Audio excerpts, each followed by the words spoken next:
इंसान की ना ऐसी आदत होती है कि उन्हें ना भगवान ने जो प्लानिंग की है, जो सब कुछ उनके लाइफ में सोच के रखा है, उस पर भरोसा नहीं होता है। और थोड़ा भी लाइफ में ऊपर नीचे हालात हो गए ना, तो वो इतने ज़्यादा बेचैन हो जाते हैं और ऐसे ऐसे कभी कभी गलत डिसीजन ले लेते हैं या फिर कुछ गलत काम कर लेते हैं कि जिससे उनकी पूरी लाइफ हो जाती है बर्बाद।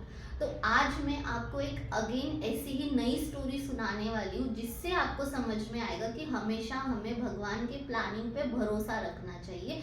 खुद का दिमाग लगा के जो सिचुएशन है उसको खराब करने की ज़रूरत नहीं है।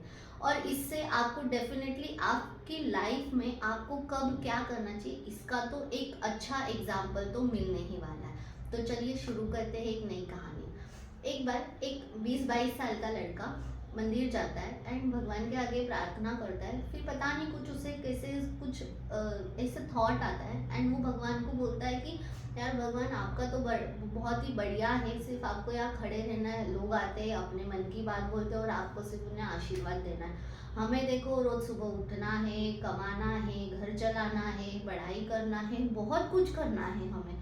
आपका तो बड़ा बहुत ही सही चल रहा है। तो भगवान प्रकट हो जाते हैं और उससे बोलते हैं कि तुम्हें ऐसे लग रहा है कि हमारा सही चल रहा है, हमें पता है कि हमें रोज कितने लोगों का क्या क्या सुनना पड़ता है और हर एक की कितनी अलग अलग इच्छाएं होती है। तो मुझे उन सबकी इच्छाओं को पूरा भी तो करना है, मुझे हर किसी के अच्छे के लिए सोचना भी तो है कि अगर इसने कुछ मांगा है तो मुझे इसका अच्छा भी करना है। तो वो लड़का बोलता है उसमें कौन सी बड़ी बात है, वो तो एकदम आसानी से हो जाएगा, काश मैं भी भगवान बन पाता। तो भगवान जी बोलते हैं अच्छा ऐसी बात है, तो चलो ठीक है, एक काम करते हैं, आज के दिन तुम मेरी जगह पे ये मूर्ति बन के खड़े हो जाओ, मैं तुम्हारी जगह तुम्हारे ऑफिस चला जाता हूँ। लड़का बोलता है अरे वाह, ये तो बहुत ही बढ़िया है। फिर भगवान बोलते देखो मेरी एक कंडीशन है, तुम्हें वो करना पड़ेगा। तो बोला ठीक है चलेगा। बोलते तुम्हें यहाँ पे मैं जैसे खड़ा रहता हूँ वैसे ही खड़ा रहना है मूर्ति बनकर। कोई कितना भी आए, कुछ भी हो, कुछ भी मांगे, तुम्हें कुछ जवाब देना नहीं है, तुम्हें एक शब्द भी बोलना नहीं है। तो वो बोलता है चलो ये तो और ही अच्छा हो गया, मुझे तो सिर्फ खड़ा होना है, मुझे कुछ बोलना भी नहीं है, तो आज तो बड़ा ही आराम ही आराम है। तो भगवान बोलते चलो ठीक है देखते, बस याद रखना कि तुम्हें कुछ बोलना नहीं है। लड़का बोलता है हाँ हाँ ठीक है, मैं कुछ नहीं बोलूँगा। एंड फिर ऐसे करके दोनों अपनी जो जगह है वो बदली करते हैं। भगवान जी जाते हैं उनके ऑफिस में और वो लड़का भगवान जी बन के खड़ा हो जाए। थोड़ी देर बाद में एक अमीर एक बिजनेसमैन आता है, भगवान के आगे हाथ जोड़ता है और बोलता है कि भगवान जी थैंक यू, अब मेरा बिजनेस बड़ा बहुत ही अच्छा चल रहा है, अभी मैं एक बहुत ही इंपॉर्टेंट मीटिंग में जा रहा हूँ, बस कृपा करना कि वो मीटिंग सब सही हो जाए और मुझे वो काम मिल जाए। ऐसा वो पैर पड़ते, आशीर्वाद लेते और पलटते। वो जैसे ही पलटते उनके पैंट में से उनका बटुआ गिर जाता है, उस बटुए में अच्छे खासे पैसे होते हैं। तो ये जैसे ही बोलने जाता है कि तुम्हारा बटुआ गिर गया, उन्हें याद आता है भगवान जी ने बोला है कुछ भी बोलना नहीं है, तो वो चुप बैठते, वो बटुआ वहीं पे रहता है। उस आदमी के जाने के बाद में एक गरीब व्यक्ति आता है जो कि बहुत दुखी रहता है एंड वो भगवान के आगे रो रो के बोलता है कि भगवान जी कुछ कृपा कर दो, आज ऐसा कुछ कर दो कि मुझे कुछ पैसे मिल जाए और मैं घर जाऊं और उस पैसों से मेरे बीवी बच्चों का खाना पीना मैं करवा सकूं और उन्हें घर में मैं कुछ अनाज लेके जा सकूं। 8 दिन हो गए हैं मेरे बीवी बच्चे और मैं भी भूखा हूँ। तो वो जैसे ही पैर पड़ता है उसे सामने बटुआ दिखता है, वो बटुआ उठाता है, देखता है काफ़ी सारे पैसे, भगवान जी को थैंक यू बोलता है और चले जाता है। थोड़ी देर बाद में एक नेवी ऑफिसर आता है, वो भी भगवान जी के आगे पैर पड़ता है एंड बोलता है कि भगवान जी मुझे अर्जेंट कुछ कॉल आ गया है तो उसकी वजह से मुझे जाना पड़ रहा है मेरे काम पर, लेकिन मेरी बीवी 7 महीने के पेट से है, कृपा करना कि उसका सब कुछ सही हो जाए और जो मेरी संतान इस दुनिया में आने वाली है वो सही सलामत रहे, खुश रहे, क्योंकि मैं तो तब तक नहीं आ पाऊँगा। और वो ऐसा करके लौटता है। उतने में जो अमीर जो बिजनेसमैन है वो पुलिस लेके आता है, वो ये कंप्लेंट कर देता है कि उनका बटुआ गिरा था और वो बटुआ इसी ने चुराया क्योंकि उसके बाद में यही आया है, ऐसा करके वो कंप्लेंट करता है। तो पुलिस वाले वो जो नेवी ऑफिसर है उसको जेल लेके जाते रहते हैं। उतने में ये जो भगवान बन के जो लड़का खड़ा है वो बाहर आता है और बोलता है कि अरे नहीं नहीं, इसने पैसे नहीं चुराए, पैसे तो तुम्हारे एक इनके पहले एक आदमी आया था, बहुत रो रहा था, गरीब था, उसे पैसे की जरूरत थी, उसने तुम्हारा बटुआ उठाया और वो ले गया।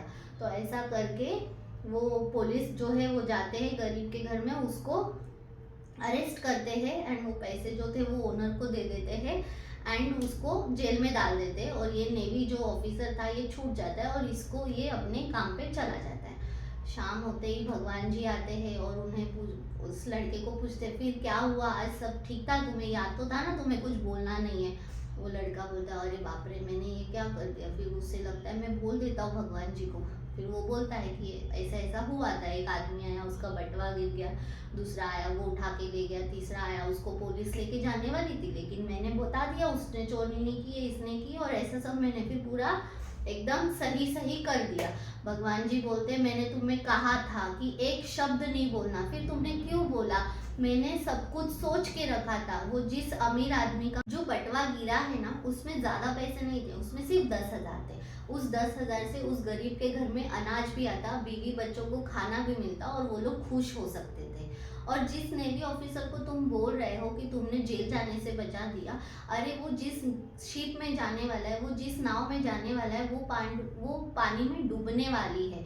अब वो अगर पानी में डूबेगी वो उसकी जान चली जाएगी एंड जो उसकी बीवी जो अभी पेट से है और उसकी आने वाली संतान, वो तो इस दुनिया में आने के पहले ही वो उसकी बीवी भी विधवा हो जाएगी और उस बच्चे को उसके पापा का उसके बाप का सहारा भी नहीं मिलेगा। तो तुम्हें ऐसे लग रहा है कि तुमने सब कुछ सही कर दिया लेकिन तुमने मेरा बना बनाया सारा प्लान और सब कुछ बिगाड़ दिया। अगर वो नेवी ऑफिसर 1 साल के लिए जेल चला जाता या 1 महीने 2 महीने के लिए भी अगर जेल चला जाता तो उसे कोई ना कोई आके बेल करवा सकता था, वो बाहर निकल सकता था। तो ना उसकी बीवी विधवा होती और उसके बच्चे को भी उसके पिताजी का प्यार मिल सकता था। तुम्हें मैंने कहा था कि तुम्हें एक शब्द भी नहीं बोलना है। ये छोटी सी कहानी दोस्तों हमें ये बताती है कि हमेशा हमें भगवान के प्लानिंग पे भरोसा करना चाहिए। हम हमारा ये दिमाग चला के ना जाने क्या क्या क्या क्या कर देते हैं और जो बना बनाया अच्छा खासा प्लान है उसे बिगाड़ देते हैं। हमें ऐसे लग रहा था सिचुएशन देख के कि उस लड़के ने जो किया वो सही किया, लेकिन नहीं, वो गलत था। क्योंकि शायद मेरी नज़र यहाँ तक जाएगी लेकिन भगवान तो उसके आगे का भी देख रहे हैं ना।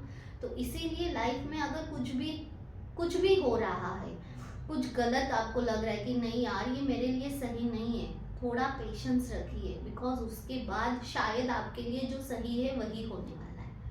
वो कहते हैं, आपने सुना होगा कि अगर मैं हूँ और मेरे से अगर कोई छोटा बच्चा है, उससे शायद से एक उसकी हाइट के इतना ही दिखेगा, लेकिन मुझे मेरी हाइट ज़्यादा है तो मुझे उसके आगे का भी दिखेगा।